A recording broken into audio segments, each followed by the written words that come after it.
don't think anybody would call 2024 a strong year for cinema. However, there were some pretty damn good movies. So, a couple weeks ago, I gave you my bottom 10, the 10 worst movies I saw in the theaters this year. This week, we're going to do my top 10, the 10 best movies that I saw in movie theaters this past year. And without further ado, let's begin. Let's begin! At number 10, Wicked. Now, if you told me that I was even going to see this film, let alone that it would make my top 10, I would have called you a fool.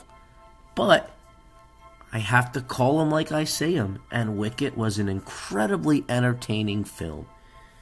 Great performances by Ariana Grande and Cynthia Erivo. It was engaging, it was fun, the songs were good, the acting was quality, the effects were great. A little longer than I would normally like, but you know what? I was engaged throughout the film, and I will definitely be there to see Wicked Part 2 when it comes out this year. Number 9, Transformers 1. Another movie that I did not expect to be as good as it was. We got great voiceover work from the cast, including Chris Hemsworth and Brian Tyree Henry. Great effects, great animation, fantastic cinematography, and a surprisingly engaging and well thought out story. It didn't do very well in the theaters, didn't make a lot of money, but if you're a Transformers fan, even a casual one, check this movie out. I really think you're going to like it. At number 8, Maxine. This is the third part of the X trilogy by Ty West, which included X and then Pearl. Once again, featuring Mia Goth. Mia Goth, I think, is the modern-day Scream Queen. This is more of a direct sequel to the first movie, where Maxine travels across country to become a star. She gets into adult films and tries to cross over into, primetime cinema, but her past starts to catch up to her. It takes place in the 80s. Ty West does a great job capturing the feel and the grittiness of the early 80s in Los Angeles. You get great acting. It has a great cast. You do need to watch the first two movies to really, really appreciate this one and really to understand it. But I highly recommend it. I really think if you're a horror fan, you're going to like this movie and really the entire trilogy. You guys should come watch. At number 7, Saturday Night. This movie is about the first episode of Saturday Night Live, where producer Lorne Michaels is working hard to corral his cast and put on a live show where nobody really believes in him. It's funny, it's well casted. You have a bunch of no-name actors really portraying very famous people. Chevy Chase and John Belushi, everybody does a great job. It's really engaging. It's a bit chaotic, but it's a lot of fun, especially if you're a fan of Saturday Night Live. Even if you're not or only familiar with the show in passing, it's definitely a well-made film by Jason Reitman. Again, another movie that didn't do super well in the theaters, but absolutely worth your time. At number 6, One Life. One Life deals with the life of Nicholas Winton. He was pretty much an unknown until a television show in the 80s brought his story to life. He saved the lives of many, many children from the Nazis in Czechoslovakia in the early days of the Second World War. It's a British film. It didn't get a wide release in America. It stars Anthony Hopkins, and honestly, what else do I need to say? Anthony Hopkins is one of the greatest actors of all time, and even at his advanced age is still making wonderful films. If you have not seen this, seek it out. It's just a brilliant, heartfelt, well-acted movie. At number 5, A Quiet Place Day One. This is a real surprising series for me. I have enjoyed all 3 movies so far, and am very much looking forward to the final part of this series, which I believe comes out in 2025, maybe 2026. This one deals with the first day of the alien invasion in New York City.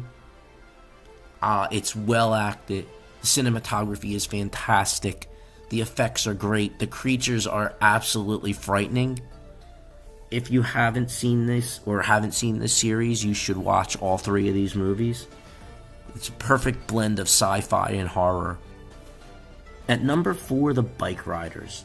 This crime drama follows the fictional motorcycle club, the Vandals, as they go from a small local motorcycle club to national prominence. It's based off of the book The Bike Riders, which followed a real-life motorcycle club in the late 60s. This stars Tom Hardy, Michael Shannon, Austin Butler, Jodie Comer. The acting is just superb. The directing is superb. The cinematography is superb. The story is very gritty and violent at times, but it's definitely a must-see. If you're a fan of crime dramas, if you're a fan of biker films, I would recommend this wholeheartedly. At number 3, Heretic. 2 young missionaries knocking on doors, trying to convert people to Mormonism, stumble upon Mr. Reed, and they get ensnared in his trap. The acting is really good. Hugh Grant plays Mr. Reed. Hugh Grant deserves an Academy Award nomination, if not an outright win, for his role in this film. It's funny, it was Christmas time. I recently watched Love Actually. To see Hugh Grant go from the cute little bumbling, love-struck person that he's, played back then in all those rom-coms to playing this kind of role, it's a treat. And he really nailed it. It's very atmospheric, dark, great film. Definitely check it out. Check it out! Check it out! At number 2, Nosferatu.